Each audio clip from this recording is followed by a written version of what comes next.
Muy buenas a todos, chavales. Hace bastante que quería hacer este versus, y aprovechando que muchos me lo habían estado pidiendo, hoy estamos aquí para hacerlo realidad. Enfrentaremos a dos personajes con bastantes similitudes, y muy poderosos dentro de sus ficciones. Por un lado tenemos al Rey Escarlata de la Fundación SCP, y por el otro, al Rey del Caos de Marvel Comics. Sin mucho más que añadir, espero que lo disfruten. Comencemos. El Rey del Caos, también conocido inicialmente como Amatsu Mikaboshi, la estrella del cielo de agosto. Como sabrán, está basado en el dios japonés del mal, del cual ya he hablado en un video anterior que recomiendo ver. Tiene un poder inconmensurable, y parece tener un profundo código de honor, al contrario de otros guerreros japoneses. Además, posee bajo sus órdenes una vasta armada de guerreros muertos. Tras algunas apariciones como dios maligno, se empiezan a dar algunas pistas sobre sus planes a gran escala y su misterioso origen. Se menciona que no solo es un dios ordinario que encarna el mal, sino aquel que está destinado a ponerle fin a todas las cosas. Aparentemente el Rey del Caos habitó el mundo, incluso cuando la existencia era un estado caótico donde la oscuridad, la materia y el tiempo eran uno, y los elementos estaban individidos, las leyes de la física sin fundar, y todo era una confusión infinita donde no cabía espacio para pensar. Él representa al caos y el vacío que había antes de los dioses y la creación, y es quien viene a fundir la existencia en el insondable olvido, la estrella nada que anuncia el fin de los tiempos, y busca el caos absoluto, un fin para el orden, donde no se pueda distinguir arriba de abajo pues, en el vacío no existe arriba ni abajo. Es un aspecto de la infinidad que el olvido representa, que como sabrán, es el propio vacío absoluto e insondable del cual proviene el multiverso, y actúa como su agente, para regresar no solo el universo, sino la creación en su totalidad a la nada. Para aumentar sus poderes y ascender en la jerarquía cósmica, ha viajado por la profundidad del cosmos, arrastrando tras su bandera negra, a deidades remotas, muchas aún no catalogadas y completamente desconocidas. Cada panteón alienígena, uno tras otro, ha sido atado a su voluntad, engrosando su ejército, y tras cada batalla se hincha de poder convirtiendo todo lo que toca en energía oscura. No se conforma con menos que la destrucción de toda la realidad, aun si es pedazo a pedazo, eliminando a todos los dioses, hasta que él vuelva a ser lo único que exista. Mientras trataba de conquistar los panteones terrestres después de que los asgardianos desaparecieran en el Ragnarok, demostró unas cuantas proezas. Primero él y sus hordas de demonios fijaron sus ojos en el Olimpo, y en la guerra desencadenada contra el poderoso Hércules, el feroz Ares y su hijo Phobos, el dios del miedo, fue capaz de herir de gravedad a Zeus, atravesándolo con sus letales garras, lo cual dejó al dios griego balanceándose entre la vida y la muerte. Inari, el mensajero de los cielos del panteón japonés, mencionó que la gran mayoría de los kamis murieron y los que no, se encontraban en proceso de morir, todos ellos, aplastados por las manos de Mikaboshi. Solo unos pocos sobrevivientes aún quedaban, la mayoría escondidos en lo que restaba de los cielos. Eventualmente volvió a atacar a Zeus, pero esta vez no habría una nueva oportunidad de enfrentarse a Mikaboshi para el Padre Celestial, pues este le arrancaría el corazón con sus manos desnudas, lo que concluiría en una muerte inmediata. Solo uniendo las fuerzas de los dioses olímpicos, y los kamis restantes pudieron detenerlo. Gracias en parte, a que fue rebañado con la espada corta hierba de Alexander. Posterior a su derrota, sería exiliado, aunque sus planes continuarían su curso. Luego de fingir su muerte para librarse de los sellos de los kami, empezaría su gran venganza, iniciando una caza cósmica. Se adentró en el palacio de Mkraan, salón del trono de Kiti y Sarra, los dioses del imperio Shi'ar, y acabaría con todo su panteón sin muchos problemas. Se menciona que ha viajado por todo el cosmos eliminando a todo tipo de dioses. En una ocasión se enfrentó a los dioses del planeta Zenma, de donde proviene el surfista de plata, y asesinó hasta el último de ellos con ceros inconvenientes. Durante la batalla explicó que ha acabado con incontables dioses de otros mundos, muchos de los cuales no están catalogados. Al llegar a la Tierra se enfrentó a Lucifer, y fue capaz de vencerlo, arrebatándole su poder al finalizar la lucha. Aumentó considerablemente sus poderes, y además se hizo con todo el ejército de las tinieblas. Se volvió a enfrentar a los dioses del Shinto, incluyendo a Amaterasu, la diosa del sol, siendo capaz de vencerla sin muchos problemas. Una vez iniciada la guerra del caos, su primera víctima sería el señor de las pesadillas, a quien le arrancaría el corazón, y luego de hacerlo estallar delante de sus ojos, decapitaría sin dudar. Más tarde se adentró en el reino de los muertos, y una vez más volvió a matar al padre del Olimpo y al resto de dioses caídos. Para este punto, había aumentado considerablemente sus poderes, y si ya se encontraba bastante por encima del nivel de los padres celestiales, ahora empañaba por completo esta liga. A tener en cuenta, que una de sus víctimas, el propio Zeus, tenía un poder tal que le permitió someter al titán Atlas, quien fue condenado como castigo por la guerra contra los dioses a contener por siempre los cielos sobre su espalda, convirtiéndolo en el Axis Mundi, el centro del mundo, separando al Padre Cielo de la Madre Tierra por el resto de la eternidad. Atlas está completamente sometido al poder de Zeus, a pesar de sopesar sobre sus hombros nebulosas, constelaciones y todas las galaxias del cosmos. También es comparable a Vishnu de Nirvana, que es superior a la sagrada copa lunar de Davantari, el médico de los dioses hindú, cuyo tamaño era comparable a una galaxia. Se encuentra en la misma liga de otros padres celestiales como Izanagi de Onokoro, Atar de Naxi Rusten, Horus de la Neada, el dios maya Unaku, Shousim de la corte de Jade, Rhiannon-Ari de los Razanes, incluyendo, por supuesto, al monarca de Asgard, Odín, quien era capaz de sacudir los cimientos del cosmos, y menciona que puede arrasar mundos enteros. Fue capaz de someter a una entidad hecha con una porción de su poder llamada infinito. Una bestia del mundo de más allá, capaz de desgarrar la esencia del universo, que amenazaba con destruir la creación. Lenta pero inexorablemente, los planetas que giraban en los confines más remotos del universo desaparecían. Este ser podía aplastar planetas enteros con sus manos, incluso expandir sus extremidades hasta abarcar galaxias completas. Su batalla puso en peligro la existencia del universo, planetas fueron desintegrados, y galaxias cayeron como simple daño colateral. En el interminable espacio, surgieron luces donde jamás hubo luz alguna, y zonas de oscuridad, donde antes palpitaban tenues quasars. Todo el universo se vio sometido a la descomunal muestra de poder de ambos seres. Al derrotarlo y hacerse de su poder, Odín reconstruyó todo lo que fue destruido durante su batalla. Su batalla contra el hechicero Forsung sacudió todo el universo, y mientras luchaban por el control del cetro de poder, destruían planetas muertos como si fueran hormigas y liberaban un calor tan ardiente que a su paso creaba nuevos soles en la inmensidad de la galaxia. Se enfrentó al dios de la tempestad, la madre del trueno, cuyos vientos aventaban cometas fuera de su curso, rasgaban mundos de sus órbitas y soplaban y apagaban estrellas como si fueran velas encendidas. Sus relámpagos dejaban nubes de polvo donde antes había lunas, y sus truenos hacían temblar y estremecerse incluso a los hoyos negros. Era una tormenta cósmica del tamaño de una galaxia, una tormenta consciente y con mente propia. No solo era capaz de pelear con ella, sino que podía contener su ferocidad, además de golpearla, e inclusive logró atraparla dentro del Uru, por medio de una magia oscura y primitiva. En una ocasión desencadenó un rayo mágico de transmutación, y con un estallido de brillo liberó la esencia misma del anillo del Rin, dándole una nueva forma según su voluntad, y de esa manera, creó una espada inmensa que a partir de ese momento fue conocida como la Super Espada de Asgard.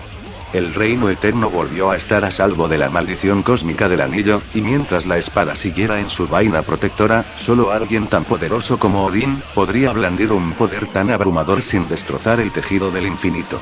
Se menciona en varias ocasiones que el mundo entero acabará el día que la espada sea desenvainada, y durante la confrontación de Odín contra Infinito, la gigantesca hoja parecía querer desenfundarse sola, por lo que cada día, el dios nórdico tenía que volver a empujarla en su interior para evitar que se desencadenara el albor del Ragnarok.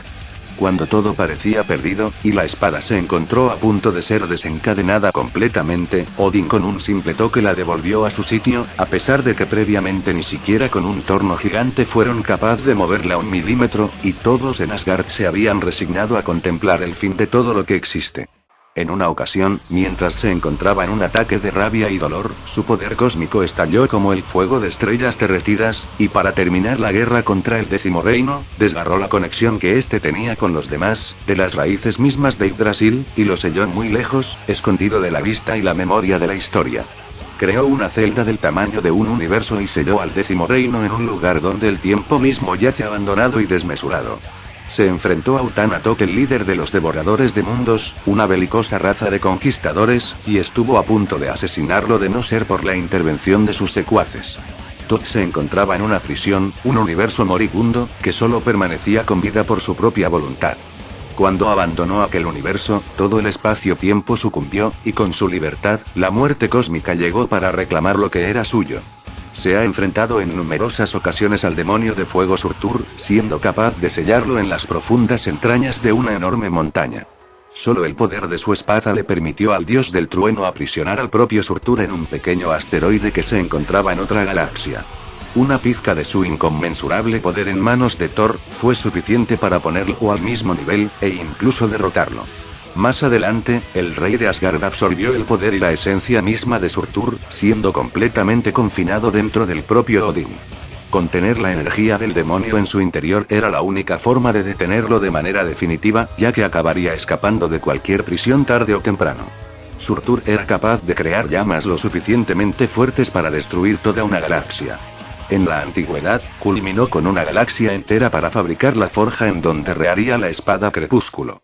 El cetro de poder, forjado por el brujo jefe de Odín con el propósito de canalizar la fuerza del padre de todos, le permitió enfrentarse a Surtur disponiendo de la espada Crepúsculo y las energías de la llama eterna. Con él pudo hacerlo retroceder, además de colisionar de manera uniforme con su espada, mientras la fuerza de sus golpes producían ondas vibrantes que resonaban en los 9 mundos.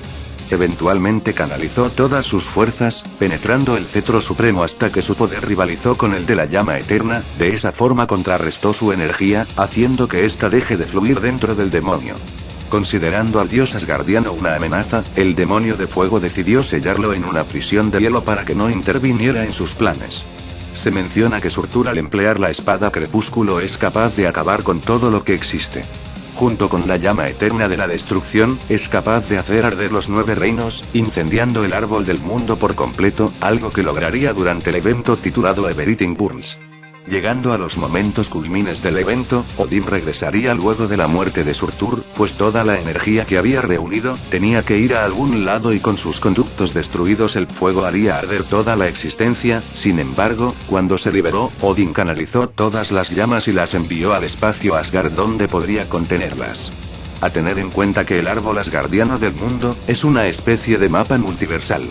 Los 9 mundos como parte de Yggdrasil solo son la punta de un iceberg infinito. Algo que remarca Carnilla, la reina hechicera, quien menciona que Asgard contiene una infinidad de planos existenciales aparte. Un ejército de Lokis, una multitud de Thors, de una aparente colección infinita de Asgards. Durante su pelea en contra del dios serpiente Set, su choque estaba causando una gigantesca onda de fuerza que se sentía en todos los planos de la realidad. Estaban ocasionando que planetas lejanos temblaran, además de ser lo suficientemente destructivos para apagar estrellas distantes. La colosal batalla era perceptible hasta por los habitantes de la Tierra, lo cual descontroló el sentido arácnido de Peter Parker, y afectó psíquicamente a Jean Grey a pesar de la astronómica distancia que los separaba. El propio Doctor Extraño notó una gran conmoción en el mismísimo tejido del multiverso, y citó que estaban amenazando la vida de incontables galaxias en el proceso. Además, por palabras de Silver Surfer, mencionadas fuerzas enfrentadas entre sí, podían destruir completamente el universo. A pesar de ello, Odín se comió los ataques más poderosos de Set sin ningún problema, y podía levantarse como si nada, y seguir luchando contra el dios serpiente. Cosa que demostró en más de una ocasión. Al final con un poderoso puñetazo, y un rayo de energía que destruyó a la distancia innumerables galaxias, y reanimó soles moribundos, terminó sometiendo a Set, para más tarde sujetarlo entre sus brazos, mientras su incontrolable energía causaba que incontables razas alienígenas sintieran con miedo el temblor de sus mundos, hasta derrotarlo de manera definitiva, y de esa forma, finalizar de una vez por todas con la guerra que los asgardianos estaban deliberando. Aunque la batalla parecía una simple pelea, tenía lugar simultáneamente en todos los planos de la existencia. Es hasta cierto punto comparable al devorador de mundos Galactus. Se dio el lujo de chocar de frente contra el gigante cósmico, y logró destruir parte de su armadura sobre la marcha. Luego de semejante colisión, ambos quedaron inconscientes, aunque fue Odín quien se llevó la peor parte. Su poder completo en manos del rey Thor, le permitió pelear contra Galactus, siendo capaz de darse el lujo de golpearlo en toda la cara. Logró hacerlo vomitar al incrustar su martillo en su estómago. Resistió un ataque del mismo que lo mandó a través de la Tierra hasta la Luna y como daño colateral la craqueó completamente. Podían chocar de manera uniforme, estremeciendo la Tierra como un efecto secundario del mismo. La batalla afectó galaxias enteras, y las estrellas fueron sacudidas intensamente. Galactus, con el estómago más o menos lleno, era capaz de adentrarse en el reino del demonio Mephisto, e incluso amenazar su existencia, algo que ninguno había logrado antes de él, según el propio Mephisto. Mephisto declaró que podía bajarse galaxias sin muchos problemas. Luchó contra este mismo desplegando sus máximos poderes. Su choque estaba agitando las galaxias circundantes al campo de batalla. Tal espectáculo era inconcebible, ninguna palabra en el lenguaje de los hombres o de las bestias podía transmitir semejante salvajismo. Planetas tras planetas se vieron sacudidos por las ondas de choque. Dado que la pelea de seguir pondría en peligro el universo, Mephisto decidió retirarse de la batalla para que el devorador cósmico abandonara su reino. Peleando contra el tirano, destruyeron incontables galaxias. Se dio el lujo de soportar los ataques más fuertes del mismo, y finalmente pudo derrotarlo con algo de dificultad.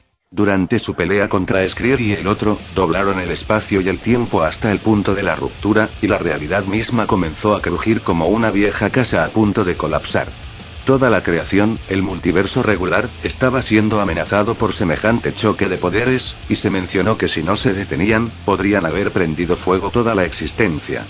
Justo cuando parecía que todo iba a concluir con el final de todas las cosas, los tres se pusieron de acuerdo para terminar con la lucha, puesto a que sin existencia, no habría forma de llevar a cabo sus planes por los que tanto habían trabajado.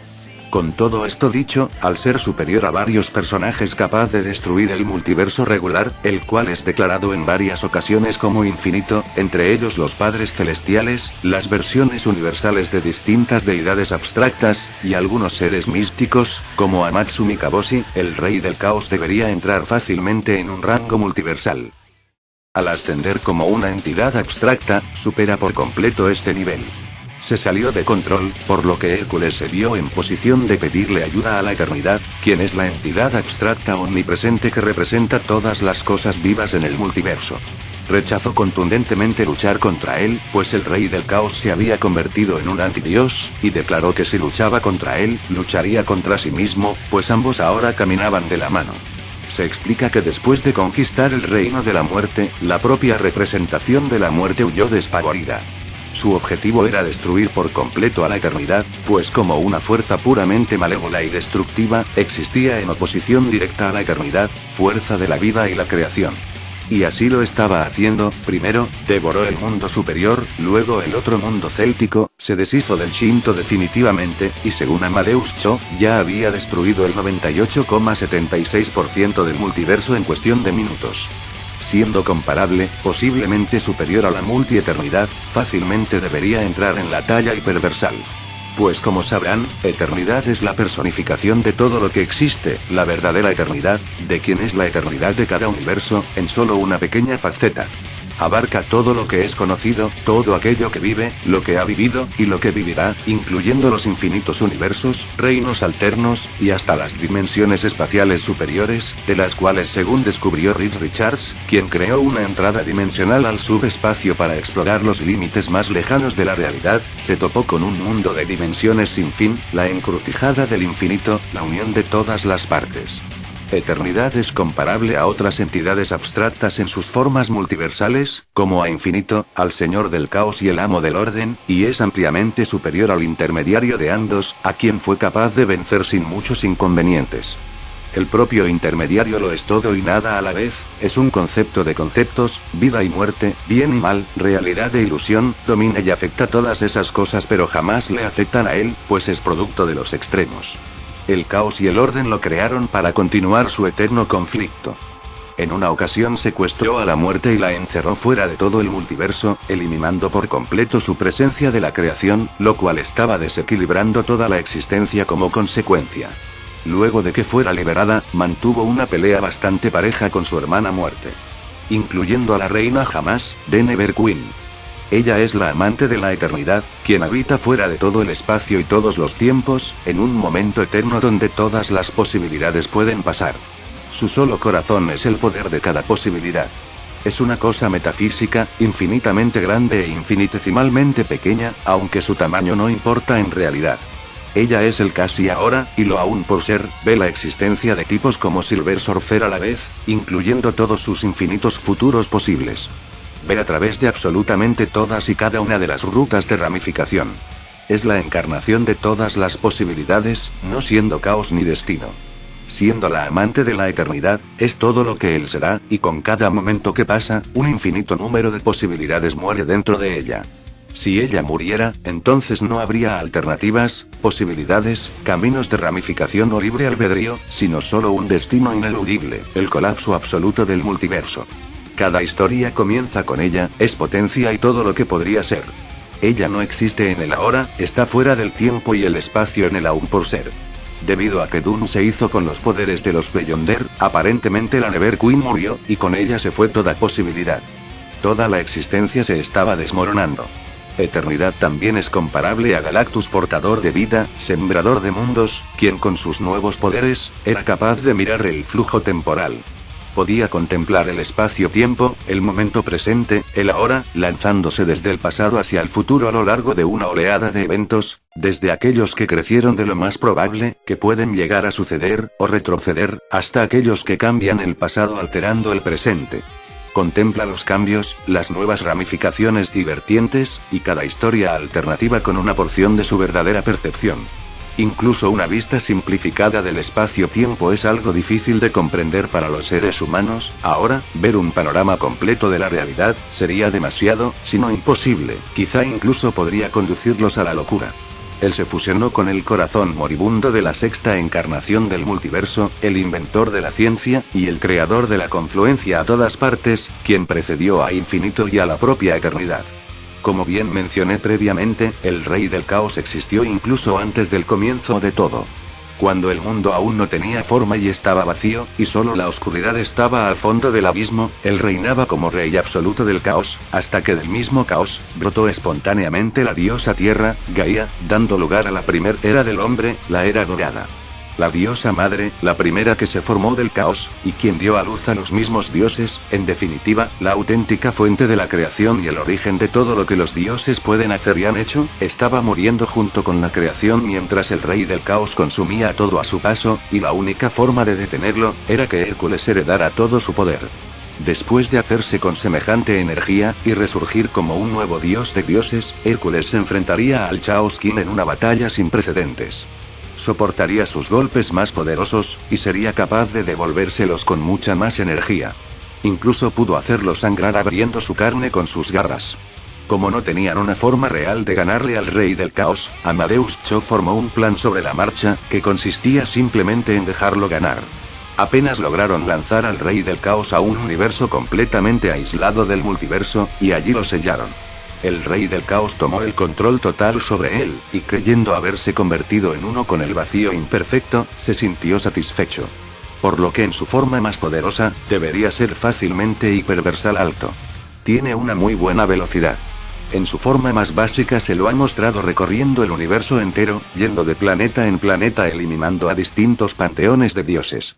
Además, es mucho más rápido que Thor, Silver Surfer, Hulk, Sentry, Odín, Zeus, entre otros padres celestiales. Por lo que sin muchos problemas superaría por miles de millones de veces la velocidad de la luz. Mientras que luego de ascender como el Rey del Caos, se mencionó que estaba a la par de la eternidad y era superior a otras entidades abstractas con velocidad inconmensurable.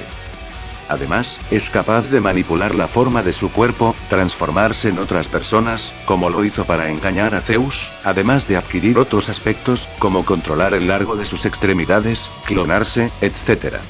Puede teletransportarse, volar, es capaz de absorber a los enemigos que aniquila, haciéndose de sus poderes e incrementando su fuerza en el proceso. Puede absorber universos enteros y cualquier cosa que sea destruida por él. Luego de asesinar al Señor de las Pesadillas se hizo con sus habilidades, y se volvió capaz de destruir cualquier mente mortal con apenas tocarla. Utilizó este poder para inducir en una especie de estupor a todos los habitantes de la Tierra.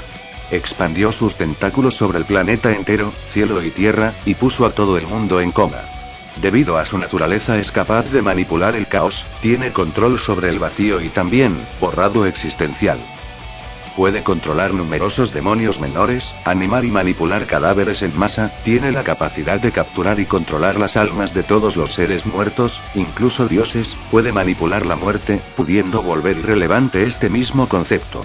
Puede cruzar realidades, puede destruir, controlar y corromper mentes, manipular la materia, la realidad, puede otorgar poderes a otros seres, tiene un dominio extremadamente alto de la magia oscura japonesa, además es acasual, y gracias a su existencia abstracta al ascender como un dios multiversal, es casi imposible de matar. Solo fue derrotado a través de BFR, debido a que los protagonistas finalmente no pudieron herirlo. Puede inducir ilusiones, entre un largo etcétera más de habilidades. El Rey Escarlata, también conocido como Devorador de Mundos, Devorador Temeroso, el Señor del Trono de la Desesperación, Profanador de Mundos, Monarca Carmesí, Rey Violador, entre otros nombres, nació con el surgimiento del Árbol del Conocimiento, y en aquel entonces, fue llamado Karak. Era el más pequeño entre sus hermanos dioses, pero el único consciente. Esto le causó un gran dolor, que se incrementaría al ver la luz y la sombra del gran árbol. Decidió que la existencia misma era dolorosa y que no formaría parte de ella, por lo que se propuso destruirla por completo, junto a su creador. Comenzó consumiendo a sus hermanos y fortaleciéndose en su esencia, y a los que no devoró, subyugó bajo sus nuevos poderes, nombrándose a sí mismo el Rey de la Oscuridad Inferior, y fue conocido desde ese momento como Knigor. Le declaró la guerra a la creación misma, una que no terminaría hasta el final de todo. Luego de asentarse en sus nuevos dominios, tomó a Sana por la fuerza, uno de los tantos dioses que había subyugado, y la hizo su esposa. Luego de violarla durante 7 días y 7 noches, ella engendraría a 7 hijas. Sana murió después de dar a luz, y el rey, luego de ser empapado por la sangre de Sana, se erigió como Shormaushurdal, el Rey Escarlata. Tomó a sus 7 hijas como sus nuevas novias, sellándolas para que no murieran como su madre, y con ellas procreó 7 tipos de hijos llamados leviatanes. Las hijas del Rey Escarlata son las siguientes: Atiwik, Agor, Adistat, Acia, Anut, Ateyif y Arabat. Mientras conquistaba los mundos superiores e inferiores, engrosó sus líneas de combate con otros dioses que acordaron seguirlo también, entre ellos estaban el Príncipe de Muchas Caras, Moloch el Astado, y el Rey Colgado. Muchas anomalías investigadas por la Fundación SCP, están relacionadas indirectamente o tienen su origen en el Rey Escarlata, tal es el caso del SCP-682, que es uno de sus leviatanes, hijo de la cuarta novia, quien fue encerrado de manera desconocida en una prisión tridimensional, que es el cuerpo que investiga a la Fundación, y con el que experimentan todo tipo de métodos para eliminarlo de la existencia, debido a su enorme peligrosidad. De igual manera que el Rey del Caos, el objetivo del Monarca Carmesí es simple: deshacerse de toda la existencia, reducirla a cenizas junto con su creador, y sus conquistas no se detendrán hasta que esta meta sea cumplida. Luego de que su alzamiento sea evitado por Ebel Aglesal, quien tuvo que reescribir toda la existencia para lograrlo, el rey comenzó a operar desde las sombras, mediante algunos de sus hijos. Es ahí cuando la Fundación entra en escena para evitarlo. Poniendo todas sus cartas en juego, la Fundación pudo neutralizar a las primeras 6 novias, pero no a la séptima, la más fuerte de todas, pues esta aún no había nacido. Esta reside en el SCP-231-7 y se evita que exista mediante el procedimiento 110, Montauk, desarrollado por el científico Robert Montauk. Si bien se desconoce qué involucra realmente el procedimiento, está bastante implícito que implica actos brutales de violencia, como violación y tortura, todo ello para evitar el nacimiento del Leviatán. Como muchos otros dioses ancestrales, oscuros y rodeados de una aura turbia, que son investigados por la Fundación, el rey también ostenta un poderoso culto que le sigue. Esta secta son llamados los Hijos del Rey Escarlata, y son los encargados de realizar distintos rituales para intentar convocarlo y vincularlo al mundo. Debido a que el rey no podía crear avatares por sí mismo en su estado de coma, sus seguidores preparaban y ejecutaban los rituales que le permitirían hacerlo, y los cuales abarcaban desde la preparación adecuada de una persona para el consumo, hasta los métodos de violación, como la convocatoria de los sirvientes del rey, y todos apuntaban hacia el propósito singular de remodelar el mundo del hombre a su propia imagen. Como su regreso era algo inevitable, la Fundación podría quemar sus escrituras, borrar a sus fieles, matar a sus avatares, pero eso solo retrasaría su renacimiento. Eventualmente volvería, susurrando una vez más en las mentes de los depravados, haciéndose de un nuevo culto y todo el ciclo comenzaría nuevamente. Como inmortal, la espera no era algo que le importara, pues tarde o temprano su destino, el de reducir a toda la creación a simple polvo y sangre, para finalizar con su enorme tormento y dolor, sería cumplido. El Rey Escarlata es una entidad extremadamente poderosa y alta peligrosidad. Es considerado uno de los seres cósmicos más fuertes dentro de la Fundación. Incluso cuando el monarca carmesí nació, su poder era tan vasto que podía consumir a los antiguos dioses, como esclavizar a los dioses ancianos y someterlos para así cumplir sus caprichos. Muchos de estos dioses que se pusieron al servicio del rey eran capaces de dañar las vías y el árbol del conocimiento, como la maquinaria de la fábrica, capaz de consumirlo todo, el rey en la horca, quien rompió el conocimiento del árbol desde adentro, el príncipe de muchas caras y Moloch el astado.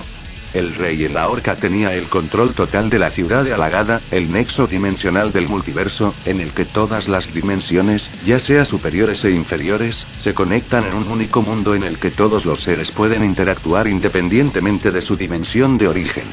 El príncipe de muchas caras, quien alguna vez fue un dios orgulloso, el gobernante de 2 docenas de mundos, cuyo poder le permitía hacer todo lo que deseara, fue sometido por el monarca carmesí, y sus mundos conquistados. El príncipe fue más sabio que muchos de sus compañeros, por eso se dio cuenta desde el principio que no sería bueno resistirse a su inconmensurable poder. Así que cedió, hizo la conquista fácil y relativamente exangüe. Y se volvió bastante útil para el rey, que con el tiempo lo elevó a una posición sin igual por ningún dios en la corte del monarca. Aunque esto significó la pérdida de sus decenas de mundos, ahora cientos de miles estaban abiertos para su disposición. Su poder ya no era absoluto, pero como la mano derecha del monarca, podía tener cualquier placer que deseara y podía infligir cualquier tipo de dolor a cualquier ser que quisiera. Sin embargo, el solo elevarse del rey del rapto sobre su trono era capaz de reducir a la insignificancia la figura usualmente imponente del príncipe, como hacer temblar de miedo a los demás dioses que le seguían con el solo alzar de su voz. En los dominios del rey, rodeado de una gran desolación, entre las ruinas de los reinos que alguna vez le pertenecieron a los viejos dioses y facetas, dioses y dioses lisos, se los puede contemplar arrodillados y con las espaldas partidas ante el trono del rey. Con esa facilidad él puede someter a estos poderosos dioses. Durante sus conquistas se ha enfrentado a numerosos dioses y héroes mortales, sin embargo todos ellos cayeron en el olvido luego de ser asesinados por el sanguinario soberano. Es superior a su descendencia, a las 7 novias que dieron a luz a las huestes de leviatanes, quienes son capaces de destruir, como dañar las raíces del árbol, y el árbol en sí mismo, como adentrarse a los reinos dimensionales más altos y complejos en el multiverso.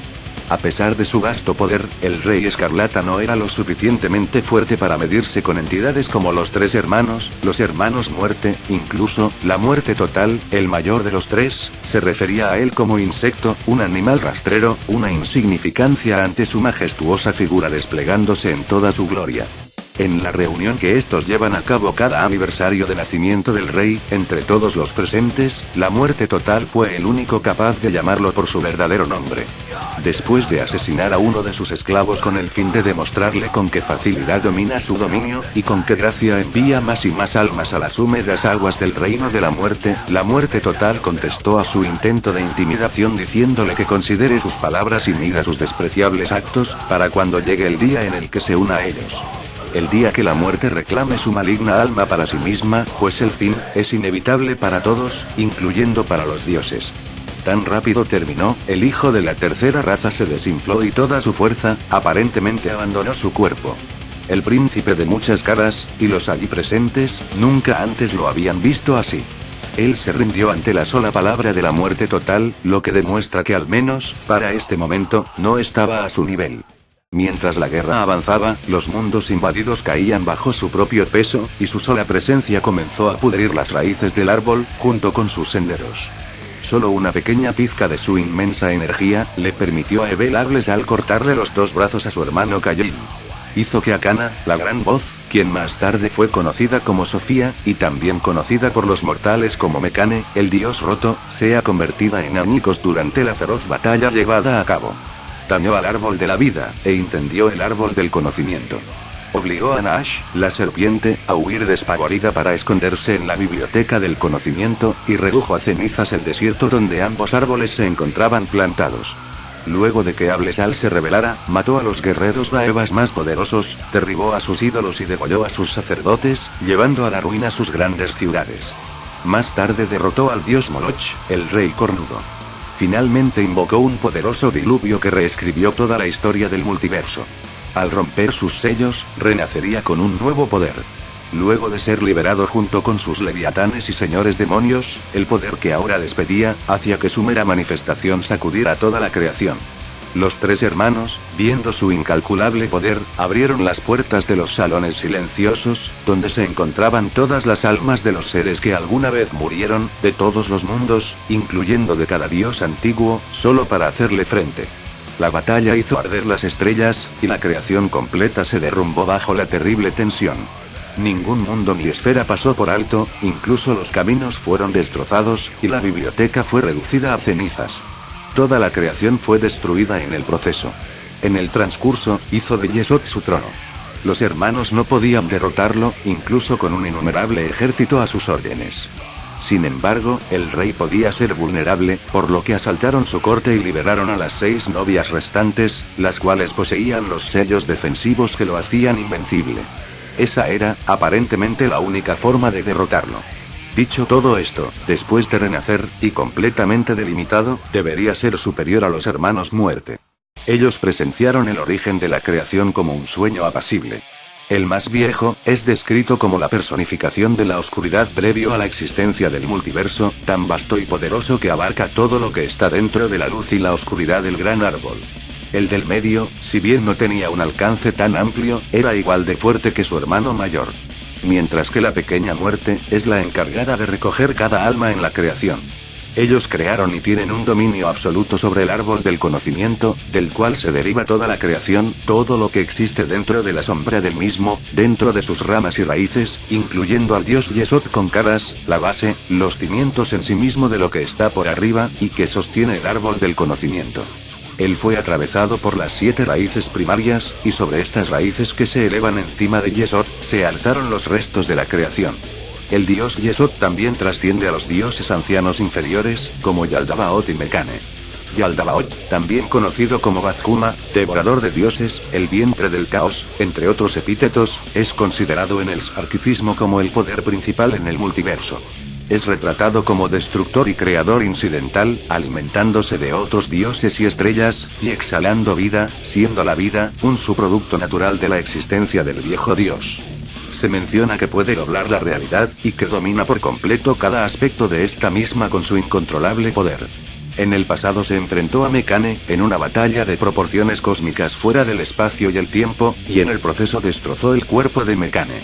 En un acto final, para garantizar su salvación y el de la creación, Mekane transmutó su cuerpo en una prisión, y selló al demiurgo dentro de su cáscara rota, dispersando sus fragmentos alrededor de todo el multiverso. Si Yaldabaoth llegara a romper sus cadenas, él se manifestaría en cada una de las posibles iteraciones de la existencia simultáneamente. Todas las dimensiones, todas las realidades, tiempo y espacio, estarían condenadas a la inminente destrucción. Por extensión, es superior al gran Carcistaion, quien después de completar las 6 pruebas emitidas por los arcontes de Yaldabaoth, fue liberado de la esclavitud de las limitaciones mortales, sufriendo una apoteosis en la que ascendió a un plano de mayor existencia junto con Yaldabaoth y Mekane, y fue reencarnado como un ser de poder comparable al propio Yaldabaoth. Asimismo, los hermanos crearon las tierras de las glorias, el valor y la bondad, incluyendo la biblioteca, que es la raíz principal y el núcleo del árbol del conocimiento. Dentro de este reino está todo el conocimiento de lo que es y no es, todo lo que era y no era, y todo lo que será y no será. Curiosamente, el rey Escarlata destruyó este reino trascendental como mero efecto colateral, e hizo de Yesod su trono, algo realmente impresionante. También es superior a Isabel, la hacedora de maravillas, quien recreó la existencia luego de que fuera destruida por el rey Escarlata y los hermanos Muerte en el transcurso de su guerra. El árbol del conocimiento contiene a toda la creación en sus ramas y raíces. Contiene infinitos universos, que a su vez son infinitos en tamaño, y de cada universo divergen un número infinito de iteraciones. Cada una de las posibilidades existe simultáneamente en un todo, y no simplemente como una posibilidad especulativa. La estructura del metauniverso, las leyes naturales que permiten la manifestación de los universos, es eterna, sin principio ni fin. Los universos, por otro lado, se crean y eventualmente se destruyen en un ciclo interminable. Inicialmente se creía que contenía alrededor de 194,884 dimensiones espaciales superiores, junto con un número trascendentalmente más alto aún desconocido para la Fundación. Sin embargo, recientemente, se ha confirmado que la existencia contiene incontables extensiones infinitas, en dimensiones infinitas e incontables. Lo que haría al personaje más débil anteriormente mencionado una entidad hiperversal al poder dañar, destruir y deformar el árbol del conocimiento, del cual deriva toda existencia. Como bien había dicho previamente, el rey con su poder completamente delimitado, es casi imposible de matar, pues para los tres hermanos, y aquellos que se unieron a su cruzada, la única solución viable, era anulando sus sellos defensivos por medio de un poderoso ritual, combinado con el poder de 7 lanzas, que eran portadas por la emperatriz bastarda, Arker, el hombre que destrozó el tiempo de los sueños con un golpe, el exiliado, Abad, la inquebrantable, el faun apóstata a horcajadas sobre el ciervo de Saturno, Set, el tercer hijo de Adán, e Isabel, la hacedora de las maravillas. Solo cuando fue debilitado y atravesado por las 7 lanzas, los hermanos muerte pudieron reclamar su cuerpo y arrojarlo al abismo. Sin lugar a dudas, una bestia imbatible. Su velocidad no puede ser medida por medios convencionales, pues era capaz de pelear contra los hermanos muerte, siendo que estos se podían mover en el vacío sin tiempo o espacio antes de la creación. Incluso el hermano mayor de los tres, era capaz de trascender, e ignorar las limitaciones espaciales y abarcar todo lo que estuviera fuera y dentro del árbol del conocimiento con solo extender sus brazos. Sus hordas de leviatanes, como dioses inferiores y ancianos que estaban bajo su subyugación, podían moverse entre las vías del árbol, sus raíces y ramas, hasta adentrarse en los reinos dimensionales más altos y complejos del multiverso. Es superior a Yaldabaoth y Mekane, cuya pelea fue llevada a cabo fuera de los confines del continuo espacio, en el oscuro y vacío exterior del multiverso. Además, el primero era capaz de manifestarse en cada iteración del multiverso simultáneamente de quererlo hacer. Sin lugar a dudas debería ostentar una velocidad inconmensurable. Tiene una gran cantidad de habilidades, entre ellas, la capacidad de absorber la energía, otros seres e incluso universos enteros para incrementar sus poderes como consecuencia. Puede manipular, devorar y destruir almas.